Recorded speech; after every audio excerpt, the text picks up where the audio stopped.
Imagine this. A dim wooden hall glows with torchlight, smoke curling toward a blackened roof.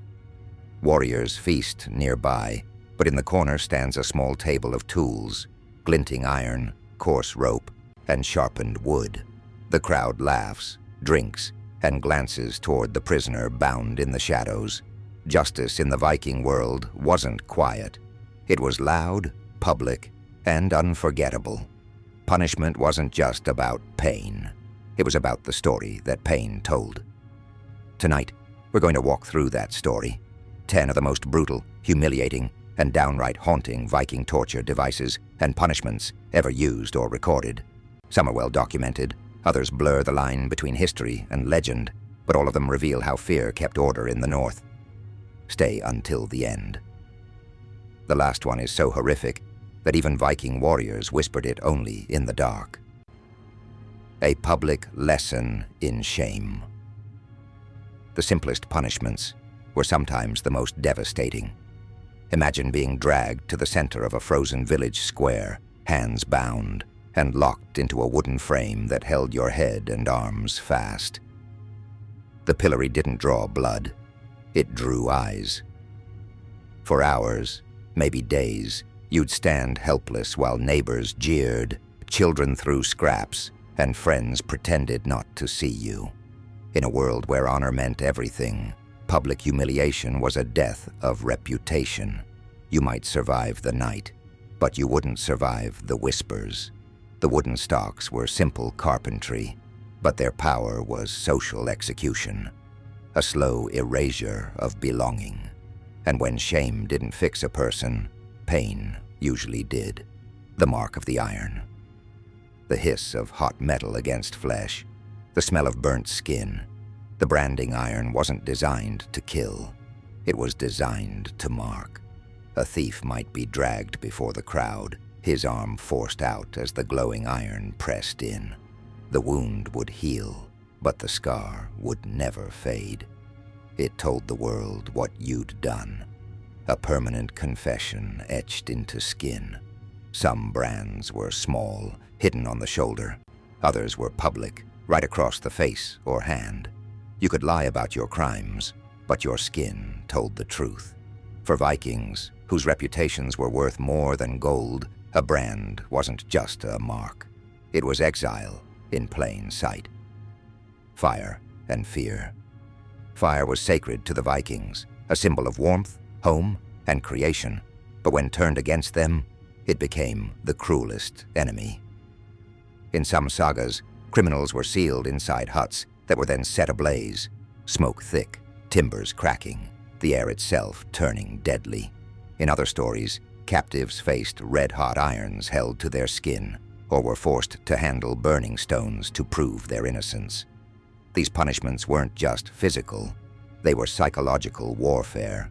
To burn was to be erased, to have the same element that forged swords and kept families alive used against you. Whether these fire tortures were daily reality or cautionary myth, they taught a lesson that still flickers through Norse tales. Warmth could save you, or it could destroy you. The frame of the thief. In small settlements, justice was sometimes improvised. A thief might find himself bound inside a crude wooden frame, arms stretched, back bent, unable to sit or stand. The frame wasn't made for pain alone. It was made for endurance. Hours became days. Hunger gnawed, muscles cramped, and humiliation set in as villagers passed by. You couldn't move, couldn't plead, couldn't fight. Every twitch was agony. The punishment didn't need gears or spikes. It used your own body against itself. By the time release came, if it came, the person who stepped out of that frame wasn't the same. The body healed slower. The mind never did. Scalded by truth. Trials by ordeal were popular throughout medieval Europe, and the Vikings were no exception. The logic was brutal, but simple. The gods would protect the innocent. One of the most dreaded ordeals involved boiling water or oil. The accused would plunge a hand into the cauldron to retrieve a stone.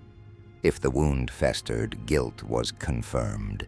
If it healed clean, the gods had spoken in your favor. But imagine standing before your neighbors, knowing the water would sear through flesh no matter what the verdict. The burn was punishment enough, the infection worse. Faith in divine judgment didn't comfort those who couldn't use their hands afterward. Whether or not the gods intervened, the crowd learned one thing: the law had a cruel sense of theater. Bound in iron, some punishments were more practical and more haunting. Iron collars and shackles were used to control slaves, prisoners, or disgraced warriors. They weren't just restraints, they were declarations. A collar was heavy, cold, and impossible to ignore. It chafed the neck, made sleep nearly impossible, and turned the simplest acts, eating, moving, resting, into humiliation. The clang of metal announced your shame long before you entered a room. In a culture that prized freedom and physical strength, wearing a collar was worse than death. It said, "You are owned. You are nothing." Many who were collared never recovered their dignity or their will. The seat of suffering. Among the cruelest devices were chairs made to break the body slowly, narrow benches, spiked seats, or tight wooden thrones that forced the spine to lock in agony. Imagine being placed on one before a crowd. You can't move, can't rest, and every breath drives splinters or spikes deeper into skin. The hall grows silent as the victim trembles, refusing to cry out. These punishments could last for hours, sometimes days. They didn't need to kill. They needed to show what defiance cost. The message was clear. Comfort was a privilege, not a right. The stretch and the snap. Even before the invention of the classic medieval rack, simpler tools were used to stretch and twist limbs until bones cracked or joints slipped from their sockets. Wooden beams, ropes, and crude levers could turn a man's body into his own torture device. The victim would feel the slow pull of tendons tightening, the body betraying itself one pop at a time. The crowd often waited for the first scream. That was when they knew the confession was coming. And when it was over, survival wasn't mercy. A man with broken joints could no longer wield a sword, row a ship, or even feed himself. In Viking society, that was a living death. The cage of crows' cages made for punishment were less about pain and more about spectacle. Victims might be bound inside a wooden or iron enclosure, hoisted above a marketplace or nailed near a harbor where the gulls circled. The goal was to let the world see what happens when you cross the wrong people. Days of exposure meant cold, hunger, dehydration, and the slow awareness that you were becoming a story, not a person. The worst part wasn't the weather or even the animals. It was the silence of people passing by, pretending not to see. To be caged was to be erased in full view. The blood eagle. And then there's the one everyone whispers about, the blood eagle, the nightmare at the heart of Viking legend. According to sagas, the victim was laid face down while ribs were severed from the spine and spread open like wings. The lungs were pulled out and laid across the shoulders, still moving as air escaped. Some historians argue it never truly happened, that it was poetic symbolism, a metaphor for dishonor. But others believe it was real, reserved for traitors and oath breakers. Either way, the image stuck.